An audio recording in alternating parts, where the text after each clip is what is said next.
नमस्कार मित्रांनो, आमच्या वाहिनीवर तुमचं हार्दिक स्वागत आहे। सर्व भक्तगणांना विजयादशमीच्या खूप खूप शुभेच्छा। मित्रांनो, जेव्हा अधर्माने आपले पाय पसरले आणि महिषासुराच्या अत्याचाराने तिन्ही लोक थरारून गेली, तेव्हा देवांनी एकत्र येऊन आपली शक्ती एकत्रित केली आणि त्यातून महामाता दुर्गा प्रकट झाल्या।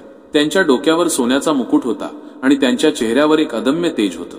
त्या प्रज्वलित सिंहावर आरूढ होऊन आल्या आणि त्यांनी सर्व असुरांचा विनाश करण्याचा संकल्प केला। हे केवळ एक युद्ध नव्हतं, तर धर्म आणि अधर्माचा संघर्ष होता। एका बाजूला महिषासुराचा अहंकार होता आणि दुसऱ्या बाजूला माता दुर्गेचा अटूट संकल्प। सृष्टी आणि संहाराच्या या शाश्वत नृत्यात जेव्हा अंधार दिव्यत्वाला आव्हान देतो, तेव्हाच ती शक्ती प्रकट होते, जी केवळ रक्षणच नाही तर विनाशाचा संकल्प देखील धारण करते। देवी दुर्गेच्या जन्माची कथा समजून घेण्यासाठी आपल्याला भूतकाळात जावं लागेल। त्यावेळेस जेव्हा असुरांच्या हृदयांना अतृप्त इच्छांनी घेरलं होतं, ब्रह्मर्षी कश्यपच्या महान वंशात दोन भाऊ जन्माला आले, रंभ आणि करंभ।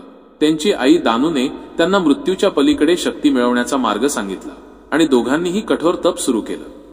त्यांचं तप इतकं तीव्र होतं की देवताही विचलित झाले, पण नियती केवळ एकाची साथ देण्यास तयार होती। करंभचा अंतकाळ जवळ आला। भगवान इंद्राने त्याचा वध केला आणि त्याची तपस्या अपूर्ण राहिली, पण रंभने आपली दृढ इच्छाशक्ती आणि कठोर तपाने अग्निदेवांना प्रसन्न केलं। अग्निदेवांनी त्याला वरदान दिलं की त्याचा पुत्र असाधारण शक्तीने युक्त असेल आणि एक दिवस तो तिन्ही लोकांवर राज्य करेल। इथेच रंभच्या आयुष्याने एक वेगळं वळण घेतलं। तो महिषी नावाच्या असुरणीच्या प्रेमात पडला, पण त्यांचं हे मिलन एका दुसऱ्या असुरासाठी ईर्षेचं कारण ठरलं। त्याला महिषीला कोणत्याही परिस्थितीत आपलं करायचं होतं। रागाने वेडा होऊन त्याने रंभला युद्धासाठी आव्हान दिलं। दोघांमध्ये भयंकर युद्ध झालं आणि शेवटी रंभ युद्धात मारला गेला, पण तो दुसरा असुरही रंभच्या सैनिकांच्या हातून गंभीरपणे जखमी झाला। रंभच्या निधनानंतर त्याच्या शरीराला स्मशानात ठेवण्यात आलं। गर्भवती महिषी शोकाने व्याकुळ होऊन अग्नीत उडी मारली। त्याच क्षणी ती अग्नी एका भयंकर भविष्याची गर्भस्थली बनली। त्या धगधगत्या राखेमधून दोन प्रचंड असुर जन्माला आले। रक्तबीज, जो रंभच्या आत्म्याचा पुनर्जन्म होता, आणि महिषासूर, जो तिचा अर्धा असुर आणि अर्धा महिष पुत्र होता। महिषासूर लवकरच मोठा झाला। त्याची शक्ती अफाट आणि अजेय होती। त्याने एक एक करून सर्व असुरांना हरवलं आणि स्वतःला त्यांचा राजा घोषित केलं। पण त्याची महत्वाकांक्षा इथेच थांबली नाही। त्याला संपूर्ण सृष्टीवर आपलं वर्चस्व हवं होतं। महिषासुराला हे चांगलंच माहीत होतं की त्याची शक्ती अफाट असली तरी ती अपूर्ण आहे। म्हणूनच त्याने पाताळाच्या खोलवर प्रवेश केला आणि तिथे अग्नी आणि अंधकाराच्या मध्ये बसून प्रचंड तपस्या सुरू केली। त्याची साधना इतकी तीव्र होती की जणू काही ब्रह्मांडाचं स्पंदन थांबलं आणि वेळ स्वतःच थांबली। युगायुगापर्यंत चाललेल्या त्या साधनेनं अखेर भगवान ब्रह्मदेवांना प्रसन्न केलं।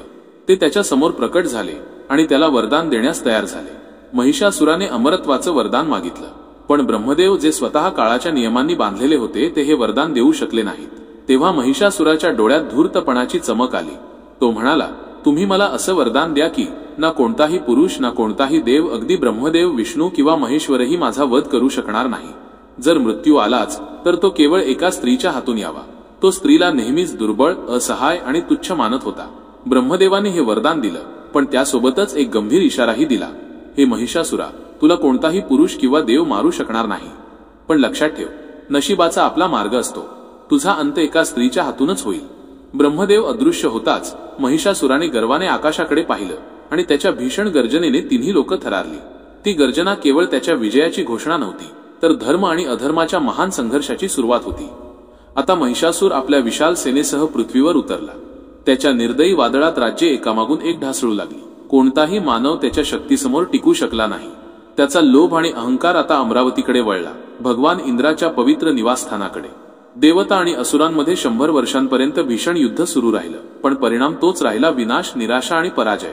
इंद्राचं वज्रही, ज्याने अनेक पर्वतांना भेदलं होतं आणि दानवांचा संहार केला होता, महिषासुरावर अप्रभावी ठरलं।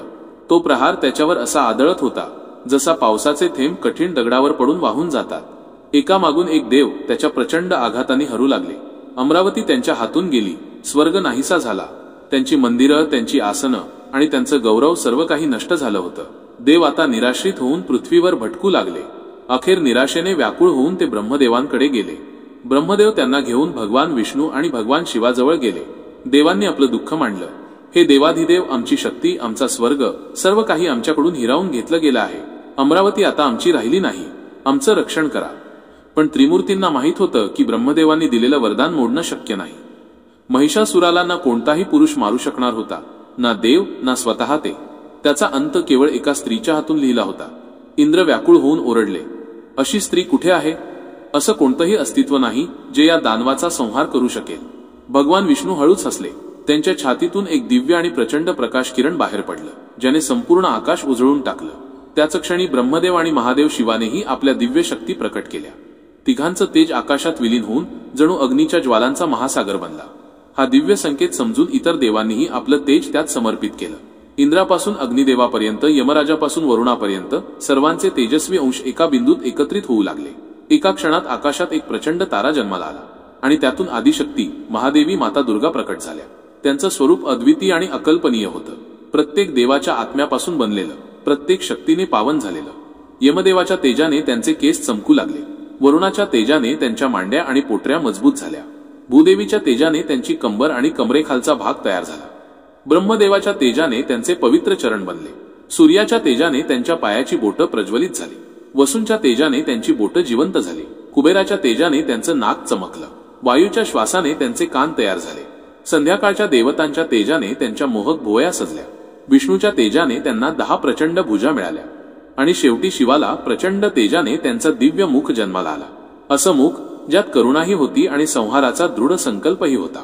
अशा प्रकारे महाशक्ती माता दुर्गा ब्रह्मांडीय सौंदर्य आणि दिव्य क्रोधाची मूर्ती, धर्माची अंतिम रक्षक म्हणून प्रकट झाल्या. त्यांच्या प्रकट होताच सृष्टी थरारली. सिंहाने गर्जना केली तेव्हा पृथ्वी कंपित झाली. महासागरांना उधाण आलं. पर्वत आपल्या पायाखालून तुटू लागले. जणू काही ब्रह्मांड स्वतः त्यांच्या आगमनाची घोषणा करत होतं. स्वर्गावर राज्य करणारा महिषासूर आणि त्याची सेना त्या दिव्य वादळाची चाहूल घेऊ लागली. त्यांनी पृथ्वीकडे पाहिलं आणि जाणलं की नशिबाचा प्रचंड प्रवाह त्यांच्या दिशेने येत आहे. अहंकाराने भरलेले असुर देवांची चेष्टा करत राहिले, पण आता त्यांच्या समोर उभ्या होत्या साक्षात माता दुर्गा. जेव्हा माता दुर्गांनी युद्धभूमीवर पाऊल ठेवलं तेव्हा धरती थरारली, पर्वत कंपित झाले आणि आकाश लाल ज्वालांनी पेटून उठलं. महिषासुराची सेना रागाने वेडी होऊन देवीवर तुटून पडली, पण त्यांची ताकद माता दुर्गेच्या दिव्य तेजासमोर काडीसारखी झाली. त्यांच्या तलवारीच्या प्रत्येक प्रहाराने असुर असे पडत होते जसे वादळात पानं गळून पडतात. त्यांचा सिंह असुरांच्या रांगांना फाडत पुढे जात होता आणि त्यांचे बाण जणू अग्नीचा वर्षाव करत होते. एकेकाळी अजय मानली जाणारी असुरांची विशाल सेना आता पूर्णपणे चूरचूर झाली होती. युद्धभूमी रक्ताने लाल झाली होती. असुरांचे तुटलेले अवयव, चिलखत आणि शरीराचे तुकडे हवेत धुळीसारखे पसरले होते. जेव्हा महिषासुराने आपली हरलेली आणि उद्ध्वस्त झालेली सेना पाहिली तेव्हा त्याचं हृदय प्रचंड क्रोधाने भरून गेलं. त्याची विक्राळ गर्जना युद्धभूमीला हादरवून गेली. जणू काही आकाश फाटलं.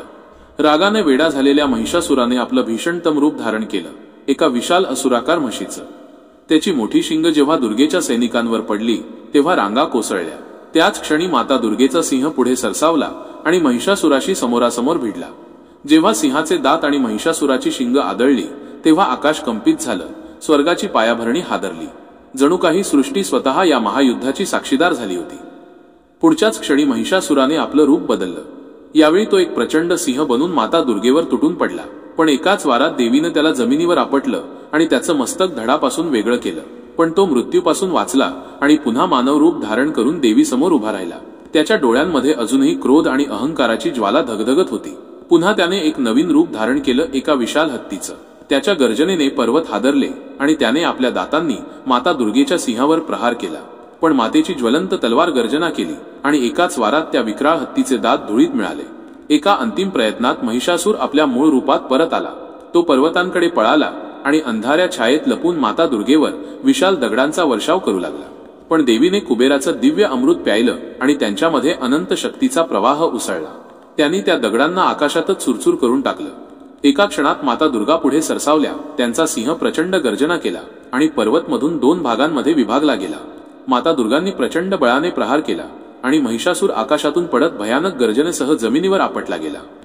माता दुर्गांनी आपल्या पायाखाली त्या अहंकारी असुराला दाबून टाकलं.